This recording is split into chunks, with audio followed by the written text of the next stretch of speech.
दान करना भी, दान देना भी सबके बस की बात नहीं है। संसार में ऐसा कोई व्यक्ति नहीं है जिसको भगवान ने धन नहीं दिया, सबको दिया है। धन भगवान ने सभी को दिया, लेकिन भगवान ने सबको वो हृदय नहीं दिया जिस हृदय से दान दिया जा सके। संत कहते हैं भगवान भी कभी कभी अपने भक्त का आनंद लेने के लिए उस पर कृपा करते हैं। कई तो ऐसे भक्त भगवान को मिल जाते हैं, संत सुनाते हैं, कहते हैं महाराज कोई एक व्यक्ति था, उसका नाम था दानचंद। दानचंद नाम था। संत कहते हैं केवल नाम ही था दानचंद, लेकिन महाराज उसने जीवन में कभी भी कोई दान नहीं किया। एक भी रुपए का कभी उसने दान नहीं किया, एक सिक्के का दान नहीं किया। धर्मपत्नी बहुत भगवान को मानने वाली थी, बार बार कहती हैं कि महाराज जाओ कुछ तो करो। संत कहते हैं जो हम इस जन्म में देते हैं तो अगले जन्म में वो हमें प्राप्त होता है, तो भैया कुछ तो किसी को दो। संत कहते हैं महाराज वो दानचंद कभी भी कुछ देने नहीं जाता। एक बार जब बहुत पत्नी ने कहा तो कहते हैं महाराज एक बार वो उसने एक चांदी का सिक्का निकाला बहुत मुश्किल से, और अपने हाथ की मुट्ठी में ऐसे करके पकड़ा और हनुमान जी के मंदिर में गया। संत कहते हैं मंगलवार का दिन था, मंदिर में बहुत भीड़ थी, गर्मियों के दिन। बहुत देर तक महाराज पंक्ति में खड़ा रहा। जब उसका समय आया, जब भगवान के सामने पहुंचा, तो जैसे ही महाराज मुट्ठी खोली, वो 1 रुपया भगवान को चढ़ाने लगा, तो संत कहते हैं महाराज जब गर्मियों के दिन थे तो मुट्ठी में पसीना पसीना भर गया था। तो जैसे ही मुट्ठी खोली देखा पूरा 1 रुपए का सिक्का पसीने में भीग गया है। तो मन में सोचता है बताओ ये मुझसे कितना प्रेम करता है, इसे पता है कि मैं इसे त्यागने वाला हूं इसलिए रो रहा है। तुम रो मत, मैं तुम्हें नहीं त्यागूंगा। तुरंत पुनः अपनी जेब में डाल। संत कहते हैं ऐसा दानचंद। एक बार उनकी पत्नी ने कहा कि स्वामी चलो मंदिर में आप नहीं जाते, ना कुछ दान देते हो, तो कम से कम एक काम ही करो। बोले क्या? बोले गंगा जी के किनारे रहते हो, कम से कम जाकर के गंगा जी में स्नान ही कर लो। स्नान करने में तो आपको कुछ देना नहीं पड़ेगा, गंगा स्नान का बहुत महत्व है। संत कहते हैं महाराज धर्मपत्नी ने जब बहुत प्रकार से कहा, बार बार कहा, तो एक दिन बड़ी हिम्मत करके दानचंद जी महाराज गंगा स्नान करने गए। पैदल पैदल गए। दोपहर के समय जब वहां पहुंचे तो जैसे ही महाराज गंगा के घाट पर देखा तो कोई ना कोई पंडा हर एक घाट पर बैठा हुआ है। अब जैसे ही महाराज पंडों को देखा, दानचंद जी विचार करते हैं कि ये पंडे बिना कुछ दिए लिए स्नान नहीं करने देंगे। अब मैं स्नान कैसे करूं? तो सामने देखा है कि मरघट जहां पर संस्कार होता है, श्मशान घाट, वो देखा, वहां पर कोई पंडा नहीं थे। तो मन में विचार करते गंगा जी तो एक जैसी हैं सभी पर, तो क्यों ना मैं यहीं पर स्नान कर लूं, यहीं से ही स्नान करके मैं चला जाता हूं। संत कहते हैं महाराज भगवान तो अंतर्यामी रूप से प्रत्येक व्यक्ति के हृदय की बात को जानते हैं। तो भगवान ने जब उसके भाव को देखा तो भगवान बड़े प्रसन्न हुए। बोलते भाई मैंने जीवन में बहुत सारे कंजूस व्यक्ति देखे, लेकिन ऐसा कंजूस नहीं देखा। संत कहते हैं भगवान उस पर कृपा करने के लिए, देखने के लिए कि भाई ये किस प्रकार का कंजूस व्यक्ति है। संत कहते हैं महाराज भगवान और आनंद लेने के लिए जैसे ही वो उस मरघट पर डुबकी लगाने गया तो भगवान स्वयं पंडा का रूप धारण करके वहां पर प्रकट हो गए। अब जैसे ही डुबकी लगा के बाहर निकला तो भगवान को देखा। भगवान ने कहा जजमान की जय हो। भगवान के मुख को देखने लगा। महाराज आप कौन? कहा भैया हम इस घाट के पंडा हम हैं। बोलते महाराज आपने मरघट को भी नहीं छोड़ा? बोलते नहीं। बोले महाराज सभी जितने भी पंडा हैं सबने एक एक घाट संभाला है, ये घाट मेरे हिस्से आए। यहाँ वैसे तो कोई आता नहीं है, साल 2 साल में जब कोई व्यक्ति अपने वास्तविक घर को जाता है तब वो यहाँ आता है, और महाराज आता है तो वो 1-2 साल की व्यवस्था करके जाता है। इसलिए आज बड़े भाग्य से आपका दर्शन हुआ। तो आप आए हैं, गंगा स्नान करेंगे तो कुछ ना कुछ तो इस ब्राह्मण को प्रदान करेंगे। संत कहते हैं महाराज दानचंद ने कहा भाई मैं कुछ लाया ही नहीं हूं, मैं तुम्हें क्या दे सकता हूं। भगवान कहते हैं नहीं जजमान, बिना दिए तो यहाँ स्नान का कोई महत्व ही नहीं है, आपको कुछ ना कुछ तो देना पड़ेगा। बहुत देर तक महाराज दानचंद के साथ भगवान लगे रहे, लेकिन वो माना नहीं कुछ भी देने। कहता मैं कुछ लाया ही नहीं हूं भाई, तुम मुझे देख लो, मैं 1 रुपया भी नहीं लाया अपने साथ, कुछ लाया ही नहीं, तुम्हें दूं क्या।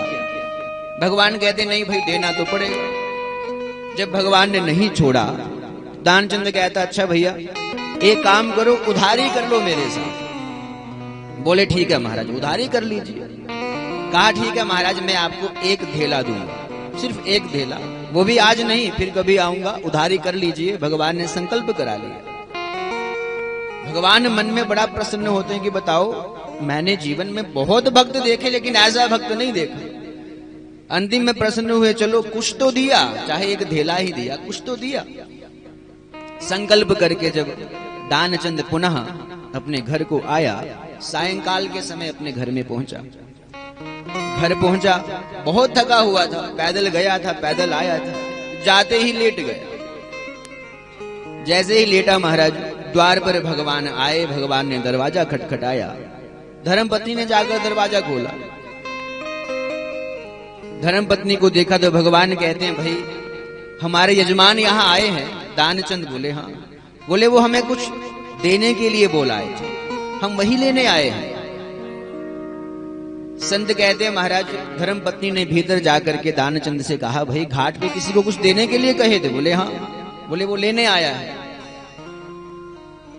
दानचंद माथे पर हाथ रख करके सोचने लगा कि बताओ कैसा ब्राह्मण इतनी दूर से 1 ढेला लेने के लिए आया। धर्मपत्नी से कहता है काम करो, बाहर जाओ, जाकर कहो भाई दानचंद जी अस्वस्थ हो गए हैं, बीमार हैं, तुम कल आना, आज कुछ नहीं दे पाएंगे, कल आना, कल देंगे। धर्मपत्नी ने बाहर जाकर के भगवान से कहा कि थोड़े अस्वस्थ हैं, आप कल आइएगा। भगवान कहते हैं देवी अब हम कहाँ इतनी दूर जाएंगे, फिर कल सुबह वापस आएंगे, काम करो हमारी रहने की यहीं व्यवस्था कर दो, यहीं कुछ खाने को दे दो, हम यहीं पर खा पी करके यहीं पड़े रहेंगे, सुबह लेकर के ही जाएंगे। संत कहते हैं महाराज धर्मपत्नी भीतर जाकर दानचंद से कहती है कि महाराज जिस ब्राह्मण को आप जाने के लिए कह रहे वो तो यहाँ रुकना चाहता है, कहता मैं लिए बिना जाऊंगा ही नहीं। संत कहते हैं दानचंद को लगा कि ये ब्राह्मण अब मुझे नहीं छोड़ेगा। दानचंद महाराज धर्मपत्नी से कहता तुम एक काम करो, बाहर जाओ, जाकर के बोलो दानचंद चले गए, दानचंद की मृत्यु हो गई, बहुत अस्वस्थ थे, उनका शरीर छूट गया।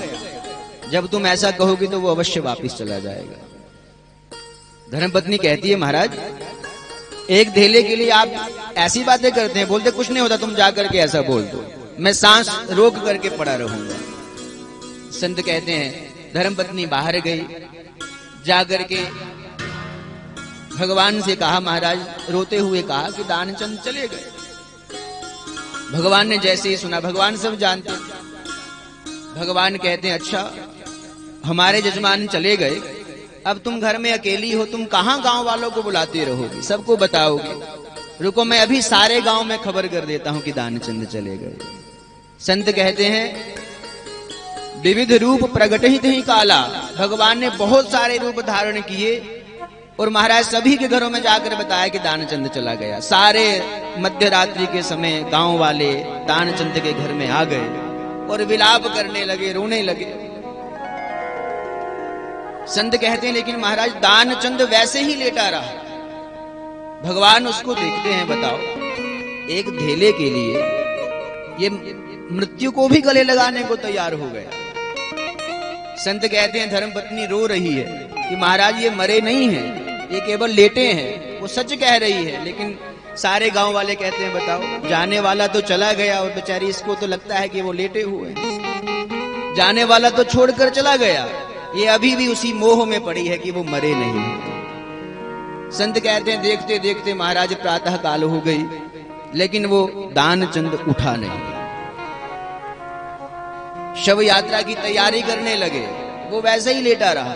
महाराज उठा करके शव यात्रा जब कंधे पर भी रख ली, निकल पड़े, दानचंद तब भी लेटा रहा। भगवान और उत्सुकता के साथ और आनंद लेने लगे कि बताओ भाई, मैंने जीवन में बहुत भक्त देखे लेकिन ऐसा भक्त नहीं देखा। भगवान भी शव यात्रा में आगे आगे चलने लगे। जब मरघट पे पहुंचे, चिता सजा दी गई, चिता पर जब दानचंद को रख दिया गया, संत कहते हैं महाराज जब अग्नि लगाने लगे तो भगवान ने कहा भाई रुको, ये मेरा भक्त है, मेरा जजमान है, इसलिए मैं कुछ इसके कान में पहले कह लूं, इसके बाद पहले मंत्र तो दे दूं। संत कहते हैं भगवान दानचंद के कान के पास जाकर के कहते हैं, आया हूं बैकुंठ से तुम हित नाता जोड़। जैसे भगवान ने कहा कि आया हूं बैकुंठ से तुम हित नाता जोड़, उसने सुना कि कोई बैकुंठ से आया तो लगा कि भगवान आए। जैसे ही नेत्र खोले महाराज देखा वही पंडा, तो दोबारा आंखें बंद कर ली, कहा कि ये झूठ बोल रहे, वही पंडा है। तो भगवान कहते हैं भाई आया हूं बैकुंठ से तुम हित नाता जोड़, मांग ले हूं वरदान कछु। अरे भैया छोड़ो, तुम अब मुझसे ही वरदान मांग लो, उस ढेले को रहने दो, मैं तुमसे कुछ नहीं लेता। तुम्हारे इस जो तुम कंजूसी करते हो, इस भाव पर मैं बड़ा प्रसन्न हुआ हूं, इसलिए तुम ही मुझसे कुछ वरदान मांग लो। जैसे ही महाराज भगवान ने उस दानचंद से कहा कि तुम कुछ वरदान मांग लो, कहता महाराज मुझे कोई वरदान नहीं चाहिए। भगवान कहते हैं आया हूं बैकुंठ से तुम हित नाता जोड़, मांग ले हो वरदान कछु। कहता है महाराज ढेला दीजो छोड़, बस वो ढेला छोड़ दीजिए महाराज, मुझे आपसे कुछ नहीं चाहिए। संत कहते हैं ऐसे भी संसार में भगवान के भक्त हैं,